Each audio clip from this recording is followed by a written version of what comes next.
साझा करने और मदद करने से जीवन बेहतर बनता है।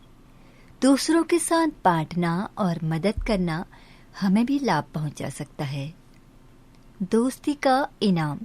मैं चंद्रा दीदी और आप मुझे सुन पाते हैं उत्तराखंड मुक्त विश्वविद्यालय के सामुदायिक रेडियो हेलो हल्द्वानी में 91.2 FM पर बच्चों की दुनिया में। आइए सुनते हैं ये कहानी दोस्ती का इनाम। एक बार की बात है, एक हरा भरा गांव था जिसमें कई तरह के पक्षी रहते थे। उनमें एक नन्हा तोता और एक समझदार मैना बहुत अच्छे दोस्त थे। तोता हमेशा चहकता और खुश रहता था, लेकिन उसे छोटी छोटी चीजों में भी जल्दी से गुस्सा आ जाता था। दूसरी तरफ मैना शांत और धैर्यवान थी। हमेशा तोते को समझाती कि गुस्सा छोड़कर धैर्य रखना बेहतर होता है। एक दिन गांव में एक बड़ी तूफानी बारिश आई। सारे पक्षी अपने अपने घोंसलों में छिप गए। बारिश खत्म होने के बाद तोता और मैना अपने लिए भोजन की तलाश में उड़ चले। अचानक तोते की नजर एक पेड़ के नीचे गिरे पके हुए फलों पर पड़ी। वह तुरंत ही वहां जाकर खाना शुरू कर दिया। उसी वक्त एक बगुला भी वहां आ पहुंचा। उसने भी उन फलों को खाने की कोशिश की। तोता तुरंत गुस्से में आ गया और बगुले को वहां से भगा दिया।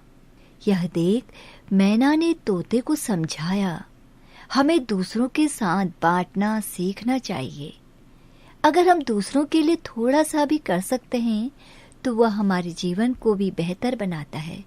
तोते ने यह बात सुनी, लेकिन उसे समझ में नहीं आई। कुछ देर बाद तोते को प्यास लगी और उसने एक तालाब की तरफ उड़ान भरी।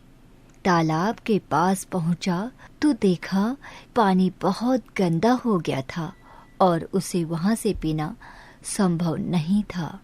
मैना ने तब कहा, यदि तुमने बगुले को खाना बांटने दिया होता तो वह तुम्हें एक साफ तालाब का रास्ता दिखा सकता था। तोते ने मैना की बात समझी और पछताया। उसने महसूस किया कि यदि उसने बगुले के साथ अच्छा व्यवहार किया होता तो शायद उसे भी मदद मिलती। तब से तोते ने सभी पक्षियों के साथ दोस्ती करना और चीजें बांटना सीख लिया। साझा करने और मदद करने से जीवन बेहतर बनता है। दूसरों के साथ बांटना और मदद करना हमें भी लाभ पहुंचा सकता है। गुस्से में लिया निर्णय अक्सर नुकसान पहुंचा सकता है। गुस्से में हमें धैर्य रखना चाहिए। अच्छे से सोच समझकर निर्णय लेना चाहिए।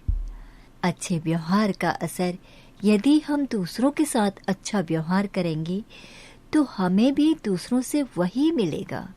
दोस्ती में एक दूसरे को समझना और धैर्य रखना जरूरी है ताकि हम कठिन समय में एक दूसरे की मदद कर सकें।